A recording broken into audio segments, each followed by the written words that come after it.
பாகிஸ்தான் பிடியில் இருந்த இந்திய விமானப்படை விங் கமாண்டர் அபிநந்தன் நாளை விடுதலை செய்யப்படுவார் என்று இம்ரான்கான் தெரிவித்திருக்கிறார். அண்மை தகவலாக பார்த்து வருகிறோம். இதற்கு முன்பாக காஷ்மீர் எல்லைக்குள் நுழைந்த பாகிஸ்தான் போர் விமானங்களை இந்திய போர் விமானங்கள் விரட்டி சென்றபோது ஒரு விமானம் பாகிஸ்தான் எல்லைக்குள் விழுந்தது. இதில் விமானி அபிநந்தன் பிடிபட்டார். தற்பொழுது பாகிஸ்தான் பிடியில் இருக்கும் இந்திய விமானப்படை விங் கமாண்டர் அபிநந்தன் நாளை விடுவிக்கப்படுவார் என்று இம்ரான்கான் தெரிவித்திருக்கிறார். கூடுதல் தகவல்களை எமது செய்தியாளர் நிஷாவிடம் கேட்கலாம். நிஷா, முழுமையான விவரங்களை பதிவு பண்ணுங்கள். வணக்கம் காயத்ரி. நேற்று ஒரு இந்தியா மற்றும் பாகிஸ்தான் இடையே எல்லையில் ஒரு பரபரப்பான சூழ்நிலை நிலவியது. அதாவது இந்தியா மற்றும் பாகிஸ்தான் எல்லையில் தொடர் துப்பாக்கிச்சூடு தாக்குதல் மட்டுமன்றி இரு நாட்டு விமானப்படையை சேர்ந்த விமானங்களும் மற்ற நாடுகளுக்கு, அதாவது அண்டை நாட்டுக்கு சென்று அந்த ஏர் ஜோன் வயலேஷனில் ஈடுபட்டது. அவ்வாறு இந்திய விமானப்படையில் இருந்து சென்ற விமானத்தை சுட்டு அதிலிருந்த விங் கமாண்டர் அபிநந்தனை சிறைபிடித்தது பாகிஸ்தான் ராணுவம். மேலும் அவர் தொடர்பான புகைப்படங்கள் மற்றும் வீடியோ பதிவுகளையும் சமூக வலைதளங்களில் வெளியிட்டது.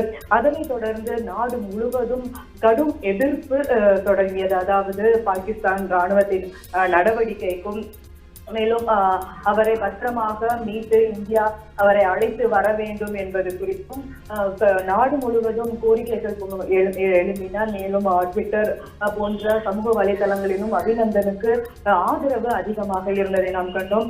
அதனைத் தொடர்ந்து அவர் நலமாக இருப்பதாகவும் பாகிஸ்தான் தரப்பிலிருந்து, அதாவது பாகிஸ்தான் ராணுவத்தின் தரப்பிலிருந்து அவர் ஒரு வீடியோ பதிவை ஒன்று வெளியிட்டிருந்தனர். அதாவது அந்த வீடியோவில் அவர் தேநீர் அருந்திக் கொண்டிருப்பதையும் அந்த பாகிஸ்தான் நாட்டு ராணுவ மேஜர் ஒருவர் கேட்கும் கேள்விகளுக்கு, அதாவது தனது பெயர் போன்ற ஒரு சில தகவல்களை அவர் தெரிவித்திருந்தார். மேலும் அவர் எந்த ஊரில் இருந்து வந்தார் என்பதற்கு சரியாக அவர் தகவல் கொடுப்பதற்கு மறுத்தார். மேலும் அவர் எந்த விமானத்தை இயக்கி வந்தார், எந்த ஏர்கிராப்டை இயக்கி வந்தார், அது குறித்த தகவலை கேட்டதற்கும் அவர் மறுத்திருந்தார். அந்த வீடியோக்களை நாம் பார்த்தோம். அந்த வீடியோக்களில் அவர் திடமாக பேசியதையும் அவர் தைரியமாக பதில் சொன்னதையும், மேலும் அவர் தேநீர் அருந்திக் கொண்டே நார்மலாக அவர் பேசியதை நாம் பார்த்தோம். அதனைத் தொடர்ந்து, அதாவது இந்திய விமானப்படையை சேர்ந்த விங் கமாண்டர் அபிநந்தன் பத்திரமாக இந்தியா திரும்ப வேண்டும், இந்தியாவிடம் அவரை ஒப்படைக்க வேண்டும் என்று இந்தியாவின் மினிஸ்ட்ரி ஆஃப் எக்ஸ்டர்னல் அஃபேர்ஸ், அதாவது வெளியுறவுத்துறை திட்டவட்டமாக தெரிவித்திருந்தது. அதனைத் தொடர்ந்து நேற்று மாலை பாகிஸ்தான் பிரதமர் இம்ரான்கான் ஒரு செய்தியாளர் சந்திப்பை ஏற்படுத்தினார். அந்த செய்தியாளர் சந்திப்பின் போது அவர் அதாவது எந்த ஒரு பிரச்சனைக்கும் போர் என்பது தீர்வாகாது என்று மீண்டும் அவர் குறிப்பிட்டிருந்தார். இம்ரான்கான், அதாவது பாகிஸ்தான் பிரதமர் இம்ரான்கான் பதவியேற்ற நாளில் இருந்தே அவர் எப்போதும் போர் எந்த ஒரு பிரச்சனைக்கும் தீர்வாகாது என்ற ஒரு நிலைப்பாடை அவர் எடுத்திருந்தார். அதையே தான் நேற்று அவர் அந்த செய்தியாளர் சந்திப்பின் போதும் அவர் தெரிவித்திருந்தார். போர் எதற்கும் தீர்வாகாது, அதனால் பேச்சுவார்த்தைக்கு தயார் என்று கூறியிருந்தார். அண்மையில், அதாவது அதனைத் தொடர்ந்து இன்று இந்தியாவில் இருந்து, அதாவது இந்திய வெளியுறவுத்துறை அமைச்சகத்திலிருந்து, அதாவது பேச்சுவார்த்தை இதில் எதுவும் இல்லை, ஆனால் எங்களது விங் கமாண்டர் வேண்டும் போன்று அவர்கள் வலியுறுத்தல் அதிகமாக இருந்தது. அதனைத் தொடர்ந்து தற்போது இம்ரான்கான், அதாவது பாகிஸ்தான் பிரதமர் இம்ரான்கான் நாளை அபிநந்தன், அதாவது இந்திய விமானப்படையை சேர்ந்த விங் கமாண்டர் அபிநந்தன் மீண்டும், அதாவது இந்தியா அனுப்பி வைக்கப்படுவார் என்று கூறியிருக்கும் தகவல் தற்போது வெளியாகியிருக்கிறது.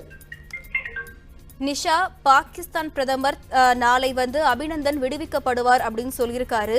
இதற்கு முன்பாக மத்திய அரசு சார்பிலும் உலக நாடுகளும் எப்படியெல்லாம் இதனை வலியுறுத்தியது பாகிஸ்தானிற்கு விடுதலை செய்ய?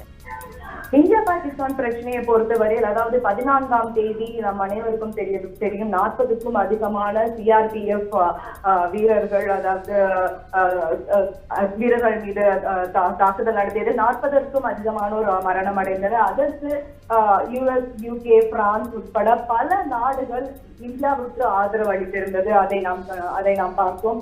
இது மட்டுமன்றி தொடர்ந்து, அதாவது இந்தியா பாகிஸ்தான் அந்த 14ஆம் தேதியிலிருந்தே தொடர்ந்து இந்தியா பாகிஸ்தான் எல்லையில் ஒரு பதற்றமான சூழ்நிலையே நிலவி வந்தது. அதையும் நாம் செய்திகளில் பார்த்துதான் வருகிறோம். அதனைத் தொடர்ந்து, அதாவது நேற்று ஆரம்பித்த அந்த பிரச்சனை, அதாவது விங் கமாண்டர் அபிநந்தன் பாகிஸ்தானின் ராணுவத்தினரின் பிடியில் இருப்பதால் அந்த பிரச்சனையும், அதாவது இது தொடர்பாகவும் உலக நாடுகளின் தலைவர்கள் மற்றும் பல டிப்ளமேட்ஸ், அதாவது பல பிரதிநிதிகள் இந்தியாவுக்கு ஆதரவு தெரிவித்துள்ளனர். குறிப்பாக சொல்ல வேண்டும் என்றால் UK, US, பிரான்ஸ் ஆகிய 3 நாடுகளும் யுனைடெட் நேஷன்ஸின், அதாவது ஐநா சபையின் செக்யூரிட்டி கவுன்சிலில் பாகிஸ்தானில் இருக்கும் ஜெய்ஷ்-இ-முகமது அந்த அமைப்பு ஒரு பிராண்டட் ஒரு டெரரிஸ்ட் அமைப்பு, ஒரு தீவிரவாத அமைப்பு என்ற ஒரு அங்கீகாரம் கொடுக்க வேண்டும் என்று வலியுறுத்தி இருக்கிறது. இது நடந்தது இன்றுதான் நடந்திருக்கிறது.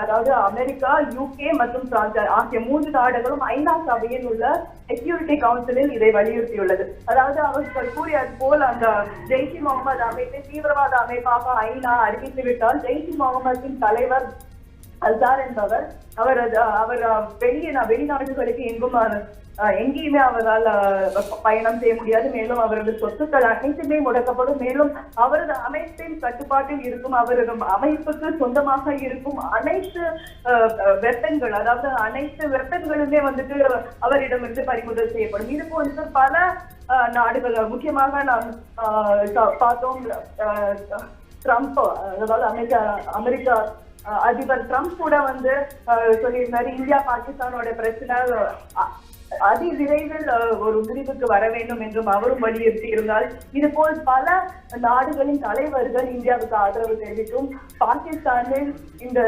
தீவிரவாதத்திற்கு ஆதரவு கொடுக்கும் இந்த போக்கை பாகிஸ்தான் நிறுத்திக் கொள்ள வேண்டும் என்ற ஒரு நிலைப்பாடையும் எடுத்திருந்தனர்.